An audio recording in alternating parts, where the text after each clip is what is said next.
प्रसिद्ध कथावाचक साध्वी प्रेम बाईसा की संदिग्ध परिस्थितियों में हुई मौत के मामले पोकरण विधायक महंत प्रतापपुरी ने गहरा शोक जताया है और कहा कि मुख्यमंत्री इस पूरे मामले को लेकर गंभीर है और उन्होंने एसआईटी का गठन किया है जो इस पूरे मामले का जांच कर रही है। तारात्रा मठ महंत पोकरण विधायक स्वामी प्रतापपुरी ने कहा कि साध्वी प्रेम बाईसा को मैं बचपन से ही जानता हूं और उन्होंने सनातन धर्म के लिए उनके पिता जो जन्म से ही उनके गुरु हैं, उन्होंने सनातन के प्रति अच्छी शिक्षा व संस्कार दोनों दिए और एक अच्छी साध्वी के रूप में उन्होंने सीमांत ग्रामीण क्षेत्रों में जाकर सनातन धर्म की अलख जगाई। लगातार वह कथाओं के माध्यम से धर्म का प्रचार करती रही, लेकिन ये दुख का विषय है कि वह अल्प आयु लेकर आई, आज वह हमारे बीच में नहीं है। हम सब साधु संतों को इसका गहरा दुख है। बड़ी मुश्किल से ऐसी साध्वियां धर्म का प्रचार करने के लिए आगे आती है। उनके लाखों अनुयायी आज इस बात से दुखी है और इस पूरे मामले को लेकर जो भी चर्चाएं चल रही है, जिसको लेकर सरकार बहुत गंभीर है और मुख्यमंत्री भजनलाल शर्मा ने इस मामले में खुद रुचि लेकर एसआईटी का गठन किया है, जिसके बाद पूरे मामले का खुलासा होगा। जो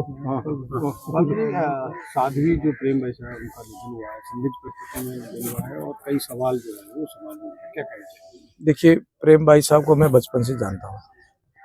उनके बाल्यकाल से लेकर के आज दिन तक जो उनके सतत एक धर्म के प्रति, उनके जन्म के पिता पर इस समय वो गुरु है। गुरु के नाते उन्होंने उनके अंदर शिक्षा और संस्कार दोनों दिए और एक अच्छी संत साध्वी के रूप में पूरे क्षेत्र के अंदर सीमांत ग्रामीण क्षेत्रों में, अंचलों में जा करके लगातार वह कथाओं के माध्यम से धर्म का प्रचार कर रही थी।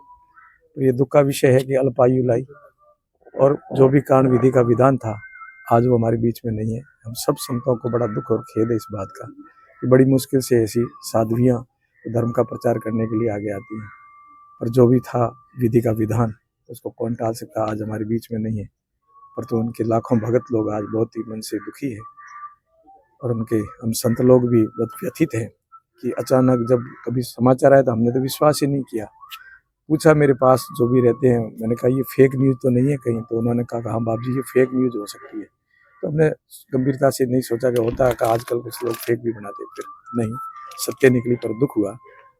तो इतना ही कह सकता हूँ कि एक हमारे बीच में से अच्छी ऊर्जावान साध्वी जी आज हमारे बीच में नहीं है, भगवान की विधि की जो विधान थी।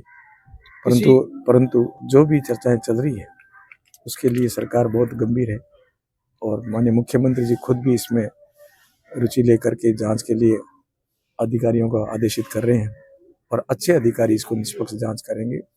हमारे साध्वी जी और संतों के प्रति वो संवेदना रखते हैं, भावना रखते हैं, निश्चय हम सबको न्याय मिलेगा।